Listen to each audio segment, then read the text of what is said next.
출애굽기 17장 8절로 16절까지 말씀, 제 성경으로는 구약성경 108페이지에 있습니다. 그때 아말렉이 와서 이스라엘과 르비딤에서 싸우니라. 우리를 위하여 사람들을 택하여 나가서 아말렉과 싸우라. 내일 내가 하나님의 지팡이를 손에 잡고 산 꼭대기에 서리라.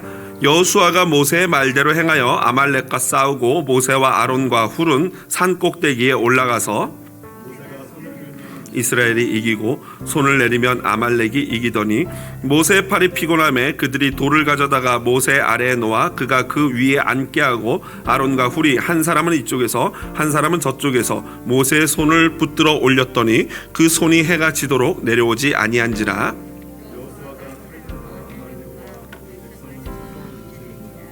여호와께서 모세에게 이르시되 이것을 책에 기록하여 기념하게 하고 여호수아의 귀에 외워 들리라.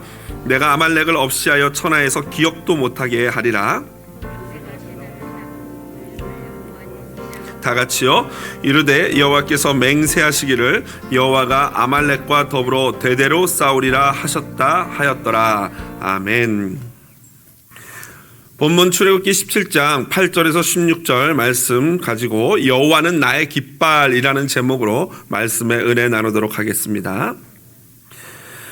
여러분, 저는 한국에서 사역을 할 때 한 교회를 10년간, 개척 때부터 10년간 섬겼습니다. 그러다 보니까 처음에 개척 초반에는 젊은 나이, 그때 이제 딱 30대 사역을 시작을 했는데요. 젊은 나이 30대 고등부, 청소년부를 맡아서 이 사역을 시작하게 되었습니다. 이 당시 청소년부는 참 재밌고 행복한 그런 부서였는데, 그래도 또 사역엔 또 어려움이 나름대로 있지 않겠습니까? 그 중에 가장 힘들었던 점은 이렇게 찬바람 부는 딱 요때 11월 때 이 시점에 있었던, 이 가을, 겨울로 넘어가는 시점에 있었던 바로 수능 기도회입니다. 여러분, 이 수능 기도회라는 것은 우리나라에만 있는 독특한 기독교 문화가 아닐까 생각을 하는데요. 여러분, 한국만큼 요란하게 대학 입시 시험을 보는 나라는 거의 없지 않을까 저는 생각을 합니다. 제가 공부할 때는 어느 정도였냐면요, 그 어떤 시간에 영어 듣기 평가, 이 외국어 영역 시간에 영어 듣기 평가 시험을 보는데요. 그 시험을 볼 때는요, 이 대한민국 전국의 비행기가 내리지도 않고 뜨지도 않았어요. 한 10분, 15분을요. 비행기들이 한국 이 공항 근처에 와가지고 그 시간에는 선회하는 거예요. 뱅글뱅글 도는 거예요. 한 10분을. 그러면서 연료를 이렇게 다 소진하고 착륙하고 뜨고 그랬는데요. 그 정도로 이 온 나라가 이 시험이 뭐라고 그렇게 막 집중을 하는 그런 문화입니다. 이 당시 제가 사역했던 교회는요, 우리 자체 건물이 없이 학교 건물 강당을 빌려서 예배를 드렸어요. 그러다 보니까 이 기도회를 하려면은 뭔가 장소가 있어야 되지 않겠습니까? 그런데 그 수능 시험 보는 날 거기가 학교다 보니까 수능 시험장이 됩니다. 그러면 학생들이 학교에 들어가고 나면은 학교를 폐쇄를 하죠. 그러니까 기도를 하러 이 교회로 올 수가 없었습니다. 그래서 장소를 근처에 다른 장소를 빌려서 이 수능 기도회를 진행했는데요. 너무 재밌는 게 이 수능 기도회가 이렇습니다. 막 1교시가 언어 영역, 그러니까 국어거든요. 국어 딱 시간이 되면은 이 어머니들이 애들을 학교에다 시험장에다 다 데려다 놓고 막 시간 맞춰서 헐레벌떡 오십니다. 그러면 이제 딱 시간 보다가 1교시 언어 영역이 시작됐습니다. 같이 기도하겠습니다. 주님, 국어 지문을 놓치지 않게 해 주시옵소서 하고 막 그거를 자그마치 80분 동안 그 기도를 해요. 그러고 끝나고 나면 한 20분 쉬고 2교시 이제 수학 영역이 시작됩니다. 10, 9 한 다음에 시작됐습니다. 기도하겠습니다. 주님, 덧셈을 틀리지 않게 해주시고 곱셈을 틀리지 않게 해주시고, 이거를 자그마치 100분을 기도합니다. 그 한 제목을 놓고 100분을 기도를 해요. 이게 얼마나 이 기도 인도하는 입장에서는 더 이상 기도 제목이 없을 정도예요. 그래서 막 그냥 이것저것 갖다가 다 끌어다 기도하고 막 그냥 회개하고 남편을 용서하여 주시옵소서, 아내를 용서해 주시옵소서, 이런 기도까지도 막 다 하게 되는데요. 그러니 얼마나 여러분 이 기도가 힘이 들겠습니까? 이거를요, 아침 8시에 시작해서 애들 시험 끝나는 오후 5시까지 합니다. 기가 막히죠? 참 재밌습니다. 그런데 더 재밌는 건 뭔지 아세요? 전국에 있는 모든 교회가 그 시간에 다 그러고 있다는 거예요. 여러분, 이거는 정말 놀라운 일입니다. 그래서 제 아내 같은 경우에 우리 집처럼 아이들이 많은 집, 6명이나 되는 집은요, 기본적으로 수능 기도회를 6번을 해야 됩니다. 거기다가 애들이 효자라서 한 번만에 가주면 참 고마운데 혹시라도 재수삼수를 하면은 이 숫자가 기하급수적으로 늘어서 굉장히 힘들어지죠. 그래서 일부 예배 때 제가 우리 집사람에게 남편에게 감사하라, 미국으로 오게 된 거를 감사하라라고 얘기했는데, 여러분 이거 재밌는 얘기인데 안 웃으시네요. 긴장을 푸시고 얘기를 드리세요. 그래서 이게 참 이렇게 기도를 해야 되는가? 뭐 솔직히 부모 입장에서, 수험생 자녀를 둔 부모 입장에서 자녀가 시험을 볼 때 실수하지 않고 그 수년간 노력했던 것을 이 달콤한 열매를 거둘 수 있게 해달라고 기도하는 것은 어찌 보면 당연지사죠. 당연히 해야 될 것이죠. 그럼에도 불구하고 그 꼭 시간에 딱 맞춰서 심지어 화장실 가는 시간도 같이 맞추고 밥 먹는 시간도 같이 맞춰가면서까지 그렇게 기도를 하는 것이 과연 옳은가? 그렇게 왜 우리 대한민국은 그렇게 기도를 하게 되었을까? 우리 기독교가요. 아마도 저는 오늘 본문에 기인하지 않나, 오늘 본문이 그런 수능 기도 외에 적지 않은 그런 시작을 단초를 주지 않았을까 생각을 합니다. 물론 어떻게든지 기도를 많이 할 수 있는 것은 좋은 거예요. 그럼에도 불구하고 기도라는 것이요, 잘못된 개념을 가지고 잘못된 출발을 한 기도는 사실 기도하지 않는 것보다 더 위험할 수 있습니다. 10년 전에 어떤 조사 기관에서 청소년 사역자 200명을 대상으로 조사를 했어요. 과연 지금 수능 기도회가 문제가 있는가 없는가 했더니 80%가 수능 기도에 문제 있다라고 대답을 했대요. 그러니까 현장에서 사역하는 사역자들이 피부로 느끼는 거죠. 수능 기도회가 뭔가 문제가 있다. 그러면서 그 80% 문제 있다 대답한 사역자들 중에서 30%는 좀 더 급진이죠. 수능 기도회 같은 것은 필요가 없다라는 것이고요.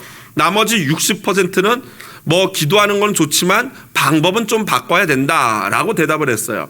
뭐 사실 방법을 바꾼다는 게 뭐 1교시 할 때 2교시 하고 3교시 할 때 뭐 2교시 기도하고 그럴 수는 없잖아요. 그러니까 방법을 바꾼다는 거는 어떻게 보면은 기도에 대한 개념을, 즉 필요가 없다라고 얘기하는 사람들과 가히 다르지 않은 그런 생각을 하고 있는 것입니다. 이 오늘 본문에 등장하는 모세의 기도, 사실 본문을 가만히 보면은 모세가 기도했다라는 말은 어디에도 나오지 않습니다. 그러니까 어떻게 보면은 이 본문을 잘못 해석하는 그 잘못된 해석과 또 소비자 위주의 이 목회, 다시 말해서 이거를 이 자본주의 어떤 표현으로 빌리자면 소비자 중심의 목회라고 표현을 하는데요. 그 무슨 말이냐면 성도가 원하는 대로, 성도가 필요한 대로 그것을 공급해주는 식의 목회를 말하는 겁니다. 그러한 목회와 본문에 대한 잘못된 해석이 바로 이런 기형적인 우리 기독교의 기도 형태를 만들어내지 않았을까 저는 생각을 했습니다. 사실 그날 대한민국에 있는 모든 신들, 하나님을 비롯해서 모든 잡신들이 있지 않습니까? 부처님, 공자, 맹자님 이런 분들 다 바쁜 날이에요. 왜 그렇습니까? 옛날에는 기독교만 했는데요. 기독교가 그렇게 기도하는 걸 보더니 불교가 쟤네 저렇게 하네, 우리도 합시다 해가지고 불교도 이때 되면 난리예요. 기도하느라고 난리인데 불교는 더 힘든 게 절까지 하지 않습니까? 그 어머니들 막 무릎 다 나가는 날이에요. 그날이. 그러니까 이게 참 얼마나 이 나라적으로 웃긴 날이 되겠습니까? 여러분, 제가 만약 한국에서 목회를 했다면은 수능 기도회 같은 거 할 것 같아요, 안 할 것 같아요? 지혜로우십니다. 대답을 아끼시는데 안 할 겁니다 라고 제가 대답을 하고 싶지만 사실 그 현장에 들어가면 어떨지 몰라요. 왜 그러냐면요, 일단은 성도님들이 기도를 하자 그러잖아요. 근데 목사 된 사람이 기도는 하면 안 된다 그러면은 이게 어떤 의도인지는 뭐 둘째 치고라도 성도가 기도하자 그러는데 목사가 기도하면 안 된다, 기도하지 말자 그랬다, 이렇게 되면요 좀 곤란해지지 않겠습니까? 그러니까 이 현장에 있는 사역자들도 어쩔 수 없이 울며 겨자 먹기로 기도하는 경우들이 분명히 있습니다. 그런 점에서 여러분, 오늘 본문을 잘 이해하고 잘 배우고 잘 가르치는 것은요 매우 의미가 있습니다. 지난주에 살펴보았던 이 르비딤에서 무리바, 마사, 다툼 또는 시험이라는 물사건과 더불어서 오늘 본문은요 이 아말렉이라는 족속과 이스라엘이 싸우는 그런 이야기가 나오는데요. 이 전체 출애굽기 17장, 지난주에 제가 말씀드렸지만 전체 출애굽기 17장에서 말씀하시고자 하는 바 어떤 하나님이신가, 그 하나님은 바로 임마누엘 하나님이다라는 것입니다. 우리의 인생의 갈증의 문제를 해결해 주시는 생명수 되신 임마누엘 하나님이 지난 본문의 핵심이었고요. 오늘 본문 역시 바로 그러한 우리와 함께 하시는 하나님의 이야기가 나오는데 그 하나님이 과연 어떤 하나님이신가 오늘 우리가 함께 살펴보기를 원합니다. 오늘 본문은요, 그동안 출애굽기에서 여태까지 다뤘던 문제, 즉 먹고 사는 문제에 대해 그러한 문제와는 오늘 또 전혀 다른 방향의 문제입니다. 그동안은 먹고 마시고 그런 어떤 살아가는 생활에 대한 문제에 대한 이 하나님의 훈련이었다면은 오늘 본문은요, 실제로 우리의 생명을 심각하게 위협하는 실제 대적이 있어요. 적이 있어요. 그것들에 대한 문제입니다. 자, 그렇다면 오늘 본문에서 만나는 하나님은 과연 어떤 하나님이신가? 우리와 함께 하시되 우리와 함께 하시면서 우리에게 승리를 주시는 하나님이 바로 오늘 본문에 등장하는 하나님이십니다. 그래서 여호와는 나의 깃발, 여호와 니시라는 거예요. 여호와 니시라는 것은 오늘 본문처럼 The Lord is my banner라는 거예요. 그러니까 하나님이 나의 깃발이 되신다, 여호와가 나의 깃발이 되신다라는 그러한 의미입니다. 오늘 본문에 새롭게 등장한 문제는 조금 전에 말씀드린 것처럼 이스라엘을 실제로 죽이고 공격하는 그런 아말렉이라는 대적입니다. 8절에 보니까 그때에 라고 나와요. 그때는 언제예요? 르비딤에서 이스라엘 백성들이 먹을 물이 없어서 하나님께 원망하자 하나님이 모세를 시켜서 그 반석, 6절에 나오는 그 반석을 쳤더니 물이 생명수가 터져 나온 그때, 바로 은혜가 넘치는 그때예요. 여러분, 은혜가 넘치는 그때 항상 뭐가 따라옵니까? 사탄의 공격이 따라옵니다. 왜 갑자기 그리고 어디서 이 아말렉이 나타났을까? 먼저 그 아말렉은 누구인가? 아말렉은요, 나중에 좀 더 자세히 설명드리겠지만 먼저 에서의 후손입니다.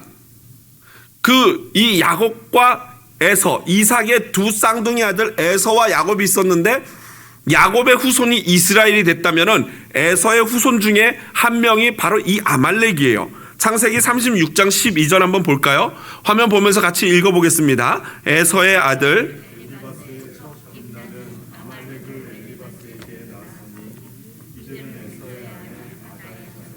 그렇습니다. 아말렉은요, 에서의 13번째 이 손자예요. 그러니까 이 아말렉은 어떻게 보면은 이스라엘과는 굉장히 가까운 친척이죠. 왜냐하면 이스라엘의 조상이 야곱이고 야곱의 형이 에서니까 큰 아버지 족속이 바로 아말렉이라고 할 수 있습니다. 그런데 이들이 어떻게 갑자기 이스라엘 백성들이 있는 그 르비딤에 나타나게 됐는가? 그 이유에 대해서 존 더 햄이라는 학자는 다음과 같이 말했어요. 아말렉 족속들은 네게브뿐만 아니라 에시온 게벨의 북부 지역인 시내산과 아라바를 배회하던 유목민족들이기 때문에 아마도 이 전투는 물을 구하기 어려운 지역에서 이스라엘 백성이 물을 발견한 사실과 연관이 있을 것이다 라고 말했어요. 무슨 말입니까? 아말렉 족속이 원래 돌아다니는 유목민족이에요. 그런데 때마침 그때 시내산과 아라바 지역, 즉 이 이스라엘 백성들이 있었던 르비딤 지역을 지나고 있었던 거죠. 배회하고 있었던 거죠. 그런데 들리는 소문에 의하니까 광야에서는 여러분 물을 구하기가 어렵지 않습니까? 굉장히 소중한 생명줄인데 들리는 소문에 들어보니까 이스라엘의 생명수가 콸콸 넘친다는 얘기를 들었어요. 그러니 이 아말렉 입장에서는 당연히 그걸 뺏어야지 자기네도 살지 않겠습니까? 성경에 보면은 마시는 물, 우물 때문에 얼마나 많은 갈등과 전투가 있었습니까? 바로 그거와 같은 거죠. 굉장히 설득력 있는 주장이라고 생각을 합니다. 여하튼 이 아말렉은 그 이스라엘을 그래서 공격한 것입니다. 그러자 모세는요, 즉각적으로 이 여호수아에게 다음날 전투를 준비하도록 명령을 합니다. 그리고는 모세는 너는 나가서 싸워라 여호수아에게 말하고 나는 내일 아론과 훌과 함께 산꼭대기에 올라가겠다. 산꼭대기에 올라가서 너를 응원하겠다. 그런 말을 합니다. 그리고 실제로 다음날 그는 자신의 하나님의 지팡이, 그러니까 마테하 엘로힘이라고 하는 그 하나님의 그 지팡이를 잡고 산 위에 올라가고 여호수아는 나가서 싸웁니다. 그런데 신기한 게 어떤 겁니까? 이 모세가 손을 올리고 있으면 이스라엘이 어떻게 돼요? 이겨요. 그런데 모세가 손을 내리면 누가 이겨요? 아말렉이 이겨요. 여하튼 그렇기 때문에 이 모세의 손이 내려오지 않아야 되니까 같이 올라갔던 아론과 훌이라는 사람이 모세를 돌바위를 놓고 그 위에 앉히고 모세 양옆에 서서 한쪽씩 손을 붙잡고 내리지 못하도록 끝까지 붙잡고 있었어요. 덕분에 결국 여호수아는 아말렉을 다 무찌르고 승리하게 됩니다. 그러자 모세가 하나님 앞에 제단을 쌓고 그 제단의 이름을 여호와 니시, 즉 여호와는 나의 깃발이십니다 라는 그런 제목을 붙여줍니다. 자, 그렇다면은 이 단락에서 이 승리를 하게 되는데, 이 승리와 관련해서 오늘 본문이 우리에게 주는 교훈이 있습니다. 그 교훈이 뭘까요? 딱 두 가지인데요. 두 가지로 살펴보겠습니다. 첫 번째, 하나님이 함께 할 때 승리할 수 있습니다. 이게 첫 번째 교훈이에요. 여러분, 아멘이지요? 그렇습니다. 지금 오늘 본문을 보면은 어떻게 그 모세가 지팡이를 짚고 올라가서 손을 들면은 이스라엘이 이기고 손을 내리면은 아말렉이 이겼을까요? 너무 신기하지 않습니까? 그게 도대체 의미하는 바가 무엇인가? 어떻게 이런 현상이 일어났고 이 현상을 어떻게 해석할 수 있는가? 학자들마다 의견이 분분한데요. 가장 전통적인 이 의견, 그리고 많은 목사님들이 일반적으로 우리에게 해줬던 해석이 있다면은 그 손을 드는 건 뭐예요? 뭐를 상징해요? 기도한다 그러죠. 기도하는 거예요. 기도하는 거랑 결부시켜서 설명을 합니다. 여러분, 그리고 실제로 이스라엘 사람들은 손을 들고 기도했고요. 여러분, 손을 들고 기도하는 거는 참 귀한 거예요. 손을 든다는 건 뭐예요? 항복하는 거예요. 기법, 설렌더, 나는 졌습니다. 하나님께 졌습니다. 패배했습니다. 라고 졌습니다. 내 자신을 내려놓습니다. 주님이 왕이십니다. 이 이야기거든요. 그러니까 손을 들고 기도하는 건 진짜 좋은 기도죠. 또 문제가 있을 때마다 모세는 실제로 하나님 앞에 나와서 기도를 했습니다. 그런데 문제는 오늘 본문에 여호와께 부르짖었더라, 이런 구절이 그 앞에는 모세가 기도할 때 나왔는데 오늘 본문에는 그런 표현이 있어요, 없어요? 없어요. 그저 손만 들었다라고 나와요.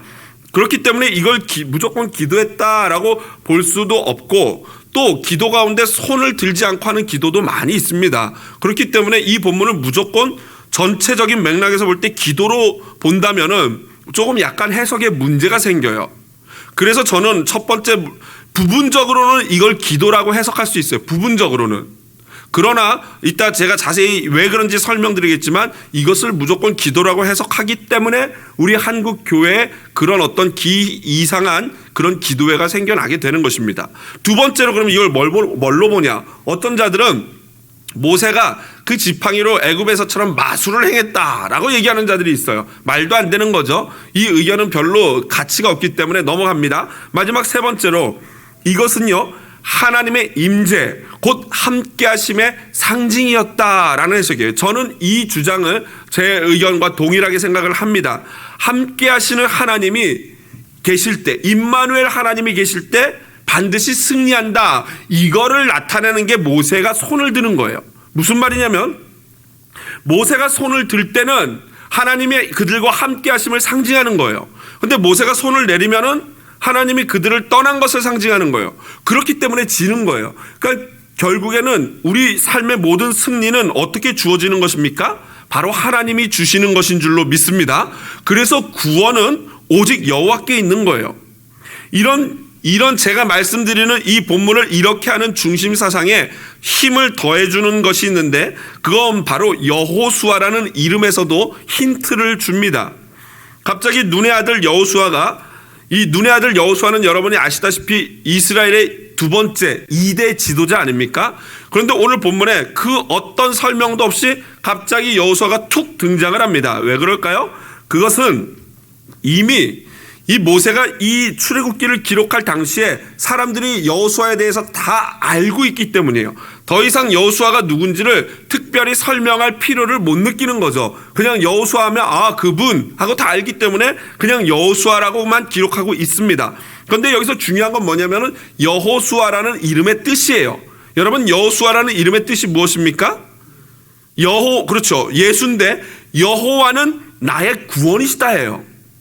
그러니까 지금 이 모세가 손을 들었다 내렸다 하는 그거와 여호수아의 이름이 아주 100% 놀랍게도 일치하고 있는 거예요. 여호와가 함께하면 구원이고 여호와가 함께하지 않으면 패배예요. 이거를 보여주는 게 바로 오늘 본문이다라는 것입니다. 그렇습니다. 여호와께서 저와 여러분의 구원이시고 승리는 여호와로 말미암아 얻게 되는 줄로 믿습니다. 두 번째로, 여기에서 오늘 본문에서 승리에 대한 두 번째 교훈은요, 협력할 때 승리할 수 있다. 협력할 때 승리할 수 있습니다. 이게 두 번째 교훈이에요. 오늘 본문을 보면은 모세, 여호수아, 아론, 훌 4명의 인물이 등장합니다. 그리고 그들이 각기 고유의 역할이 있어요. 모세는 손을 드르는 것, 그리고 아론과 훌은 모세의 손을 붙잡아 주는 것, 그리고 여호수아는 뭐 하는 거요? 나가서 싸우는 것. 각자의 역할이 있고 각자가 자기 역할에 충실할 때 하나님이 그들에게 승리를 주셨습니다. 오늘 본문에 또 여호수아 말고도 훌이 갑자기 등장하죠. 어떤 설명도 없어요. 아론과 훌이라고 10절에 나와요. 훌은 그럼 누구인가? 이 훌도 이렇게 아무런 설명 없이 여기에 훅 하고 등장하는 거는 이미 훌에 대해서도 사람들이 다 알고 있는 사람이다라는 거예요. 이 출애굽기 24장, 나중에 우리가 보겠지만 24장 14절을 보면요, 거기서 모세가 10계명을 받으러 시내산에 올라가거든요. 시내산에 올라가면서 모세가 이스라엘 장로들을 모아놓고 부탁을 하는데 이렇게 부탁을 합니다. 너희에게 아론과 훌이 너희와 함께한다. 아론과 훌이 너희와 함께한다. 무슨 말이에요? 내가 없을 때 너희들의 지도자는 누구라는 거예요? 아론과 훌이다, 이 얘기예요. 그 정도로 훌이 아론급에 속할 정도로 그런 지도급 인사였다는 것입니다. 그럼 이 훌은 도대체 누구인가?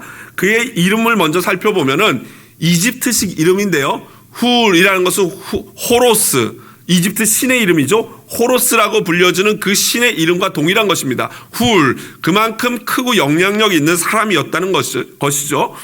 유대인 역사가인 요세푸스에 의하면요, 이 훌이라는 사람이 미리암의, 모세 누나 미리암의 남편이었을 것이다 라고 얘기를 해요. 물론 이것은 확실하진 않아요. 그러니까 요세푸스라는 사람이 유대 전승에 의해서 내려오는 이야기들을 종합해보면 바로 훌이 미리암의 남편이었을 것 같다라고 얘기하는 겁니다. 뭐 그거는 분명하지 않지만 성경상으로 분명한 것은요, 역대상 2장 19절 20절을 참조해보면은 이 훌이라는 사람은 유다와 그 며느리 다말 사이에서 태어난 베레스라는 사람의 후손입니다. 그리고 이 훌이라는 사람의 아버지는요, 바로 갈렙, 어머니는 에브라시입니다. 갈렙 하니까 여러분 굉장히 반가워하면서 갈렙 이러는데, 근데 나중에 가만히 생각해보면 헷갈려요. 갈렙은 누구랑 비슷급이에요? 여호수아랑 동급 아닙니까? 그런데 이 훌은 아론급이거든요. 그러면 이게 어떻게 된 거지? 이상하다 하죠. 왜 그러냐면 다른 사람이기 때문에 그래요. 여기서 나오는 갈렙은 그 갈렙이 아니라 또 다른 갈렙입니다. 이 갈렙과 에브라시라는 여인 사이에 태어난 아들이 훌인데요, 그 훌이라는 사람의 손자 중에 유명한 사람이 있는데 바로 부살렐이라는 사람이에요. 부살렐이 어떤 사람입니까? 이 모세가 하나님께 계명을 받아서 성막을 지을 때 그 모든 것들을 관장했던 아티스트예요. 그래서 막 이 공교하게 막 새기고 이런 것들을 전부 해서 성막을 만들어낸 사람이 바로 이 부살렐인데 그 사람의 할아버지가 바로 훌이다라는 것입니다. 자, 여기서 바로 이 훌, 아론, 그리고 여호수아, 모세, 이 사람들을 통해서 우리가 배울 수 있는 승리의 비결은 각자에게 맡겨진 고유의 역할을 잘 감당하는 바로 동력에 있습니다. 동력. 협력이라고도 할 수 있고 동역자라고 할 수 있어요. 저 같은 사람이 목회를 하는데 혼자 하는 게 아니지 않습니까? 귀한 우리 당의 장로님들이 계시고 권사님들, 우리 안수 집사님들 계시고 또 이렇게 예배를 진행하는 찬양팀, 예배팀, 반주자, 그 다음 또 우리 방송팀, 이런 분들이 있기 때문에 모든 사역이 돌아갈 수 있는 거 아니겠습니까? 이게 바로 동역이에요. 동역. 그러므로 모든 사람들이 각자 자기에게 주어진 역할에서 크건 작건 그 자리에서 열심히 나에게 주어진 역할들을 감당할 때 비로소 그 공동체가 승리를 얻게 되는 것입니다. 그리고 공동체의 승리는 각 개인의 승리가 됩니다. 여러분, 어떤 공동체든지 그게 가정이든 교회든 어떤 사회적인 단체든지 간에 동력이 없이는, 같이 섬기는 일이 없이는요, 결코 이길 수가 없어요. 이것을 오늘 제가 아까 서론에 말씀드렸던 수능을 보는 가정에 한번 빗대어 볼까요?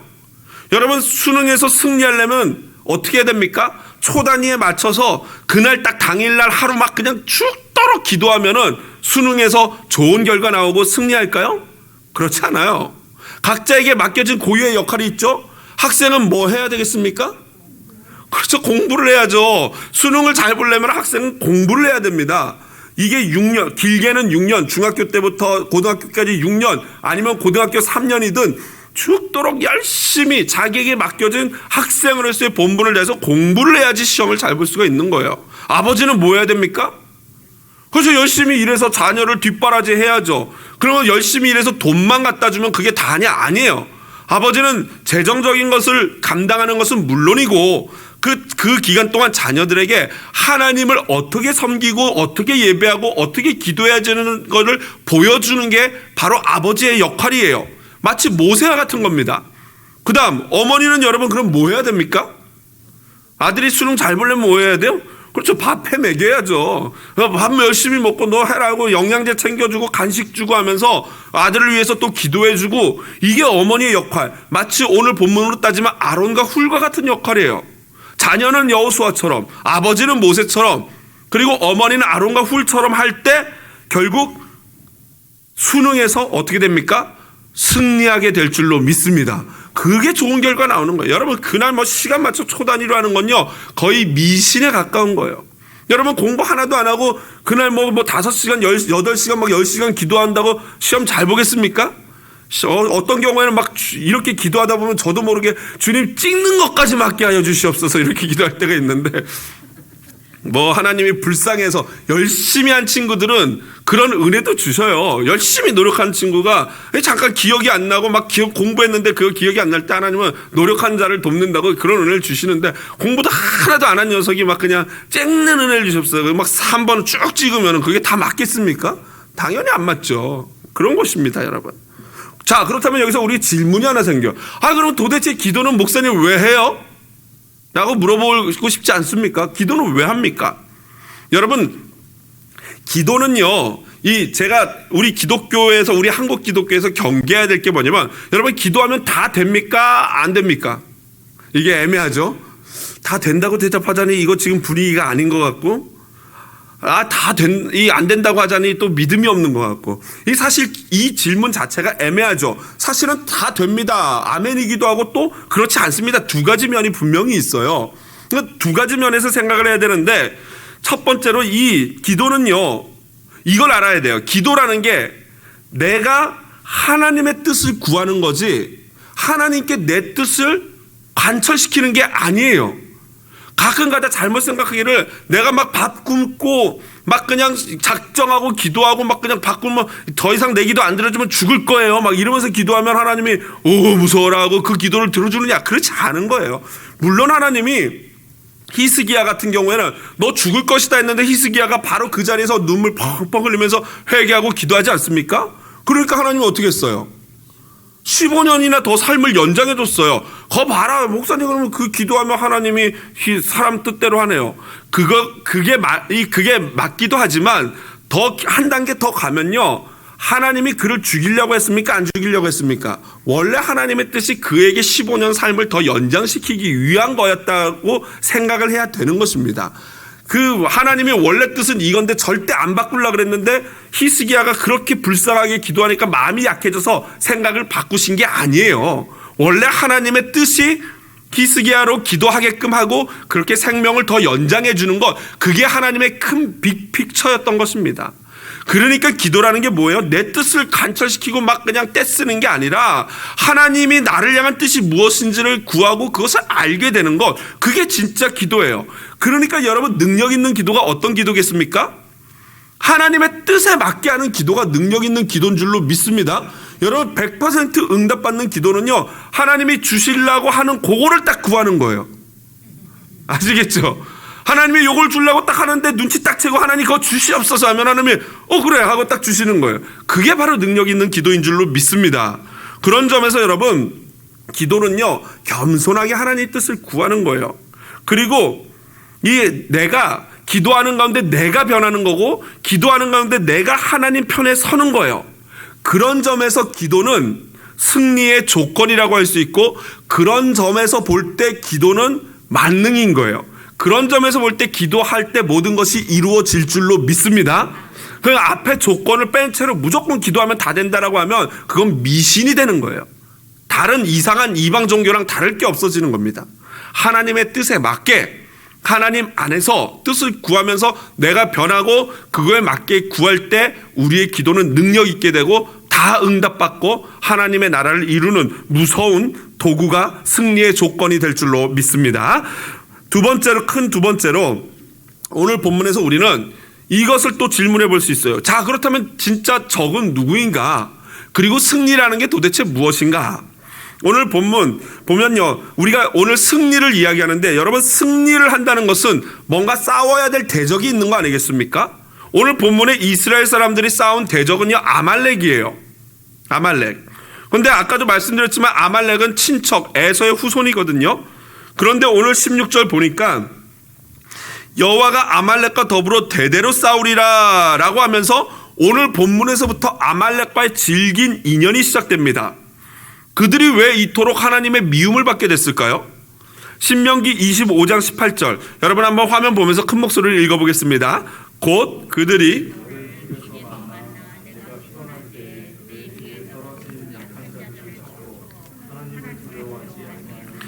바로 오늘 본문 이 현장이 바로 아말렉이 여호와의 저주를 받게 된 출발이 되는데요. 이 신명기를 보면요, 이 아말렉 사람들이 참 못됐어요.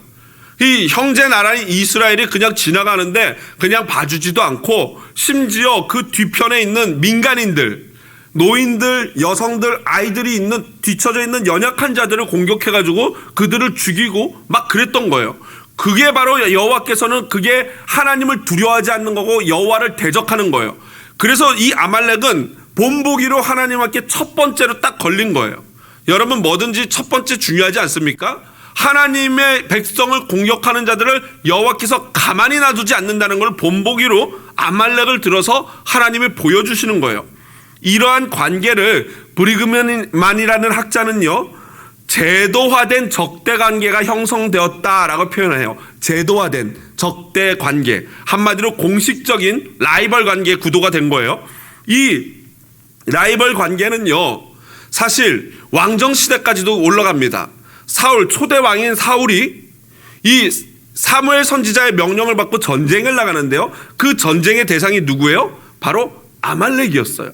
아말렉의 왕 아각 왕을 죽여라, 모든 그 짐승과 집도 태우고 모든 어린아이까지 다 살해하라는 하렘 전쟁을 하나님이 명합니다. 이 하렘 전쟁이 많이 나오지 않아요. 보통 싸움은 군인들끼리 싸우는데 특별히 이 아말렉과의 전쟁에서 여호와께서 하렘을 명합니다. 그러면 그거는 해야 되는데 사무엘상 15장 3절 8절 9절을 보면요, 지금 가서 아말렉을 쳐서 그들의 모든 소유를 남기지 말고 진멸하되 남녀와 소아와 젖먹는 아이와 우양과 낙타와 나귀를 죽이라 하셨나이다 하니, 여러분 사실 이 명령이 인간적으로는 쉽지 않은 명령이죠.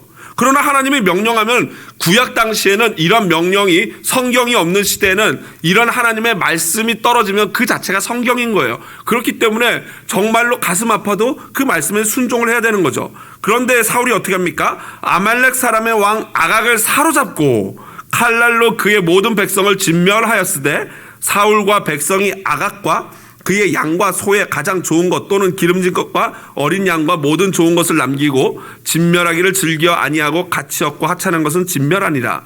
어떻게 보면 사울이 아주 휴머니스트 같잖아요. 휴머니스트. 그런데 그렇지가 않아요. 다른 백성들은 다 죽였어요. 누구만 살렸어요? 진짜 죽여야 될 왕 아각만 살려놨어요. 왜요? 자기 이것을 자랑하고 또한 자기가 너그러운 어떤 왕임을 또 표현하고도 싶고, 그 다음에 짐승들도 보니까 막 그냥 비실비실한 애들은 다 죽였는데 살찌고 통통한 것들은 다 살려냈어요. 왜 그래요? 욕심이죠. 탐욕이죠. 그래서 이때부터 사울이 하나님의 저주를 받기 시작한 겁니다. 아각을 이때 죽였어야 되고 이걸 완전히 전멸시켜야 되는데 그러지 못하니까 이게 어디까지 올라가냐면요, 다윗 왕 시대까지 가요. 다윗 왕이 아말렉과 전투를 해서 그 아말렉이 전투 불능이 됩니다. 더 이상 아말렉이 싸울 힘이 없어요. 그렇지만 완전히 진멸되진 않았어요. 어디까지 올라가냐면은 바로 히스기야 왕 때 돼서야 비로소 아말렉 족속이 흐지부지 사라지게 됩니다. 그렇지만 그때도 한 명도 없이 다 사라진 게 아니에요. 어느 시대까지 가냐면 포로 시대, 에스더 여왕 시대, 바벨론 여왕 시대까지 갑니다. 한번 볼까요? 그 에스더 여왕 시대에 보면은 이 유대인들, 포로로 잡혀가 있는 유대인들을 싹 죽이려고 하는 악당 빌런이 등장하는데 그 사람이 누구냐면은 바로 아각 사람 하만이라고 등장합니다. 여러분, 아각 사람 하니까 아각이 누구예요? 지금 보니까 아말렉의 왕 이름이 아각이에요. 그래서 여러분, 여기서 나오는 아각 사람 하만이라는 것은 아각, 아말렉 왕족의 후손이 누구예요? 하만이라는 것이에요. 여러분, 이 놀라운 라이벌 관계 아닙니까? 포로기까지 가서도 이 라이벌 관계가 계속되고 있어요. 그런데 이 하만이 자기 꾀를 부려가지고 왕을 이용해서 유대인들을 다 죽이려고 하는데 역전극이 일어나죠. 에스더 여왕이 눈물로 금식하며 하나님의 뜻을 구하고 기도했더니 그게 능력이 기도가 된 거예요. 그게 여호와께서 승리를 주시는 거예요. 그래서 말씀 한번 볼까요? 에스더서 7장 6절 10절 같이 한번 큰 목소리로 읽어보겠습니다. 에스더가 이르되 대적과 원수는 이 악한 하만입니다 하니 하만이 왕과 왕후 앞에서 두려워하더니 무르드기를 매달려고 한 나무에 하만을 다니 왕의 노가 그치니라. 아멘. 하만이라는 이 악한 아각 사람이 그 유대인들을 다 죽이려고 계략을 짜고 하다가 이 에스더 여왕이 그걸 이 모르드게 에스더의 삼촌이죠. 삼촌이 알고 에스더에게 말해서 에스더 여왕이 3일 금식 기도하고 이쁜 모습으로 왕한테 나갔더니 왕이 오랜만에 이 에스더를 보니까 뿅 하고 갔어요. 하트 뿅뿅. 그래가지고 이 에스더의 얘기를 다 들어주고 에스더가 왕을 위해서 또 파티까지 여니까 이제 갑자기 완전히 다시 연애하던 시절로 왕의 마음이 돌아간 거예요. 그 실컷 왕을 그렇게 완전히 붕 뜨게 만든 다음에 에스더가 갑자기 이제 자기의 본심을 딱 얘기하는 거예요. 우리 유대인을 다 죽이려고 하는 악당이 있다. 그렇게 되면 나까지 죽습니다. 그랬더니 왕이 어떤 녀석이 그랬을 때 바로 요 옆에 있는 얘 하만입니다 하니까 왕이 쟤 죽여라 라고 명령을 하고 이 하만이 왕이 화가 나서 나간 사이에 이 여왕의 다리를 붙잡고 살려주세요 하는데 그때 또 왕이 딱 들어왔어요. 저 녀석이 이제 왕후를 욕보이려고 하네 하면서 당장 죽여라 해가지고 모르드게 삼촌을 죽여서 이 나무에다 꽂으려고 했던 그 나무에 바로 하만이 달리면서 모든 아말렉의 씨가 젖대 마르게 된 것입니다. 바로 승리하게 된 것이죠. 여러분, 오늘 우리의 적은 누구입니까? 여러분, 오늘 우리에게는 하만과 같은 존재가 없어요. 그리고 이슬람이 우리의 대적이 아니에요. 또 동성애자들이 우리의 대적이 아니에요. 또 나의 시댁, 나의 어떤 친지, 형제, 미워하는 사람, 이런 사람들이 나의 대적이 아니에요. 여러분, 아말렉이란 것은 지금 오늘날 나의 아말렉이 무엇이겠습니까? 영적인 거예요. 나의 아말렉은요, 지금 내 안에 도사리고 있는 탐욕이에요. 지금 이 시대 내 아말렉은요, 내 안에 존재하는 욕망이에요. 지금 내 안에 존재하는 세상을 사랑하는 음란한 마음이고 누군가를 미워하는 마음이고 누군가를 시기하며 질투했던 아말렉과 같은 마음이고 하나님을 두려워하지 않은 그 교만한 아말렉과 같은 마음이 오늘날 우리에게 대적하는 영적인 아말렉, 내 안에 존재하는 죄악들인 것입니다. 이겨내야 되겠죠? 끝까지 싸워야겠죠? 씨를 말리도록 여러분 싸워야 되는 것이 바로 내 안에 존재하는 아말렉인 것입니다. 이렇게 승리한 오늘 본문에 그 아말렉을 물리치고 승리한 모세에게 여호와께서 명령하십니다. 세 가지를 명령합니다. 14절입니다. 보십시오. 이것을 책에 기록하여 기념하게 하고, 첫 번째 책에 기록하래요. 그 책에. 근데 그 책이 어떤 책인지는 정확히 몰라요. 이 모세 오경인지 야살의 책인지 아니면 여호와 전쟁사라는 책인지 몰라요. 하지만 기록하라 그랬고 기록된 대로 이 지금 후대까지 전해져 내려오고 있어요. 두 번째로는 여호수아의 귀에 외워 들리라 라는 것입니다. 왜냐하면 여호수아가 앞으로 가나안 정복 전쟁을 할 거거든요. 그런데 그 가나안 정복 전쟁을 하는 여호수아가 반드시 기억해야 돼요. 무엇을요? 전쟁에서 승리하는 비결은 뭐예요?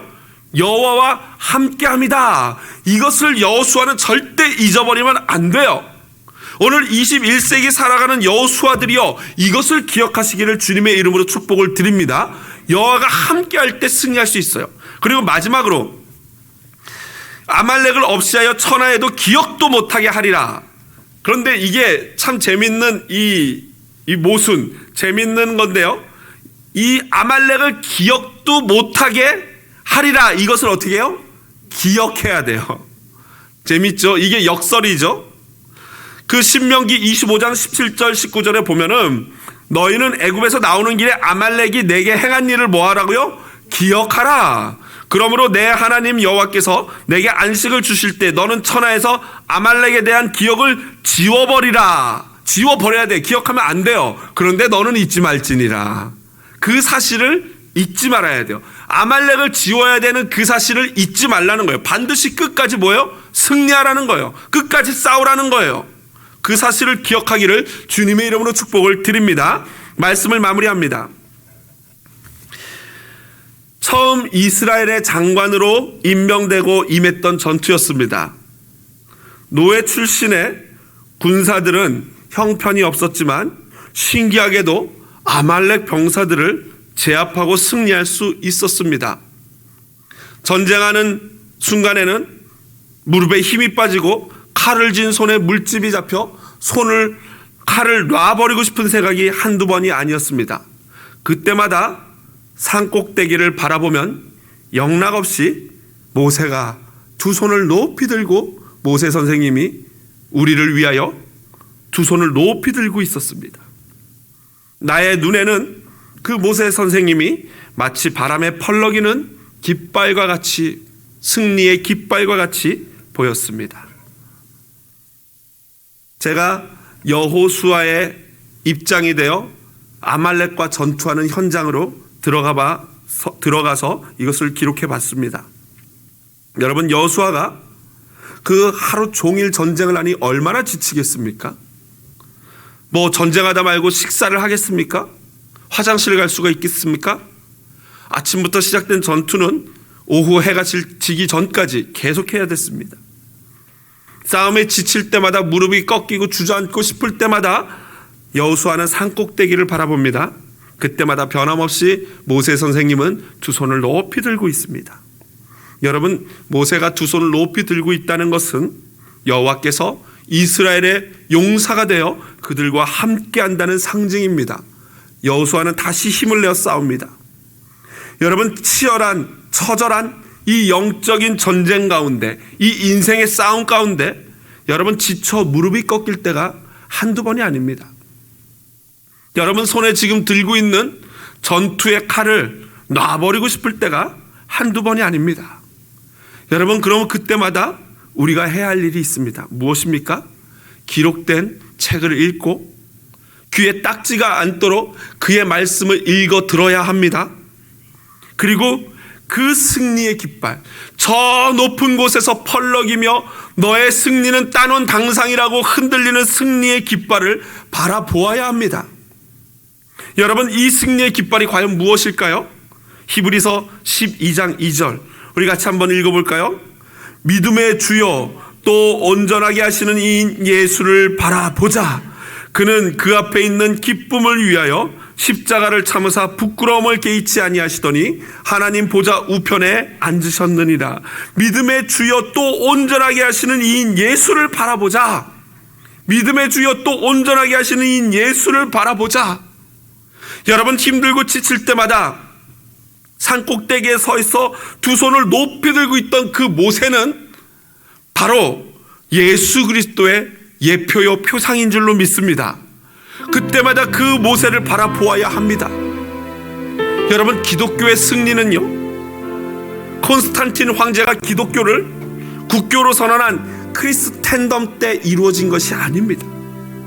사실 기독교의 승리는 초대교회 수많은 성도들이 저 높이 펄럭이는 여호와의 깃발이신 예수 그리스도만 바라보고 콜로세움에서 사자밥이 돼도 십자가에서 인간 횃불이 되어도 끝까지 지켰던 그 시대에 이루어진 승리였던 것입니다.